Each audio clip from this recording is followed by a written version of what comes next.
जीवन में आने वाले संघर्षों के लिए जब मनुष्य स्वयं को योग्य नहीं मानता, जब उसे अपने ही बल पर विश्वास नहीं रहता, तब वो सद्गुणों को त्याग कर दुर्गुणों को अपनाता है। वस्तुतः मनुष्य के जीवन में दुर्जनता जन्म ही तब लेती है जब उसके अंतर में आत्मविश्वास नहीं होता। आत्मविश्वास ही अच्छाई को धारण करता है। ये आत्मविश्वास है क्या?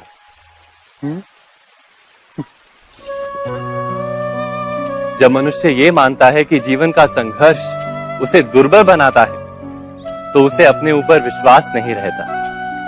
वो संघर्ष के पार जाने के बदले संघर्ष से छूटने के उपाय ढूंढने लगता है। किंतु जब वो ये समझता है कि ये संघर्ष उसे अधिक शक्तिशाली बनाते हैं, ठीक जैसे व्यायाम करने से देह की शक्ति बढ़ती, तो प्रत्येक संघर्ष के साथ उसका उत्साह बढ़ता है।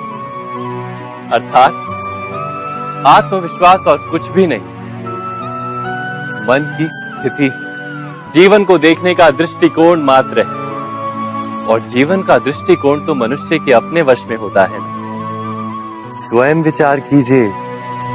एक सत्य यदि हम हृदय में उतार लें कि ना हम भविष्य देख सकते हैं, ना ही भविष्य निर्मित कर सकते हैं, हम तो केवल धैर्य और साहस के साथ भविष्य को आलिंगन दे सकते हैं, स्वागत कर सकते हैं भविष्य का। तो क्या जीवन का हर पल जीवन से नहीं भर जाएगा? स्वयं विचार कीजिए।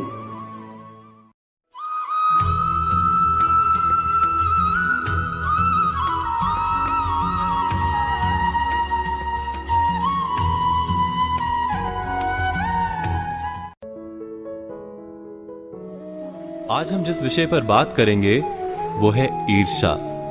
जी हाँ, किसी की सफलता या सुख देखकर पहला भाव क्या जागता है हमारे हृदय में?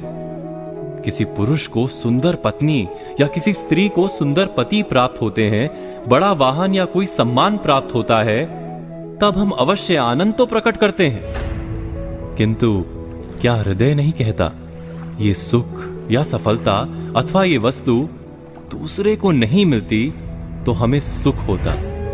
उस सुख या सफलता पाने के लिए हमने कभी प्रयत्न भी नहीं किया।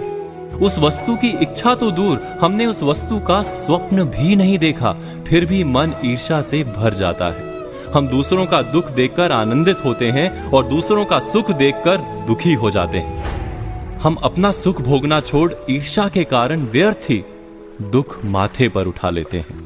तो ये ईर्ष्या क्या है जो बिना कारण हमारे सुख का भोजन कर जाती है?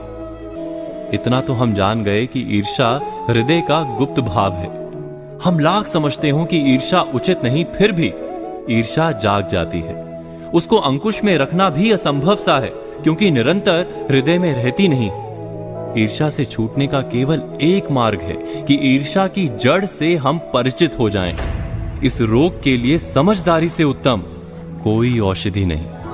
तो ईर्ष्या क्या है, कहां से जन्म लेती है? क्या आपने कभी इस पर विचार किया है? हमने आपसे पूछा था कि ईर्ष्या क्या है, कहां से जन्म लेती है? जब किसी को कोई सुख, कोई सफलता या कोई वस्तु प्राप्त हो जाती है तो वास्तव में उसका जीवन बदलता है, समाज में उसका स्तर ऊपर उठता है। वस्तु छोटी सी ही क्यों ना हो, कम से कम लोग उसका अभिनंदन अवश्य करते हैं। कुछ समय के लिए वो निकट के समाज, परिवार या मित्रों की मंडली का केंद्र बनता दिखाई देता है, और ठीक उसी समय समाज, मंडली या परिवार की दृष्टि हम पर नहीं रहती। दुख का कारण यही है कि हमारा महत्व हमें कम होता दिखाई देता है। क्या ये सत्य नहीं? हम बात कर रहे थे कि जब दूसरे व्यक्ति को कुछ प्राप्त होता है तो हमारा समाज, हमारी मंडली या हमारा परिवार हमारी तरफ देखना बंद कर कुछ समय के लिए दूसरे व्यक्ति की ओर देखने लगता है। यहीं से ईर्ष्या का भाव हमारे हृदय में जागता है। हमारे मन में सदा ही ऐसी इच्छा क्यों रहती है कि सब हमें ही देखें, कि अपने समाज के केंद्र में हम सदा बने रहें। समाज के केंद्र में बने रहने से प्राप्त क्या होता है? विचार कीजिए। जब तक समाज के केंद्र में हम हैं, हमें प्रतीत होता है कि हम महत्वपूर्ण हैं, हमारा जीवन व्यर्थ नहीं। निकट के लोगों के लिए सार्थक हैं हम।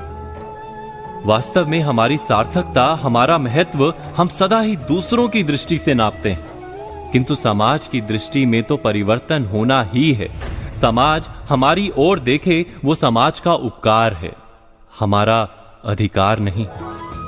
हमारी सार्थकता का प्रमाण जब स्वयं हमारे अपने हृदय से प्राप्त होने लगे, हम अपने जीवन से रस उठाने लगे, अर्थात जब हमारा हृदय आत्मविश्वास से भर जाए, तो ईर्ष्या का भाग अपने आप चला जाता है।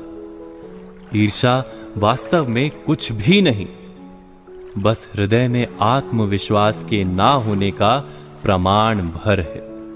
विचार कीजिए।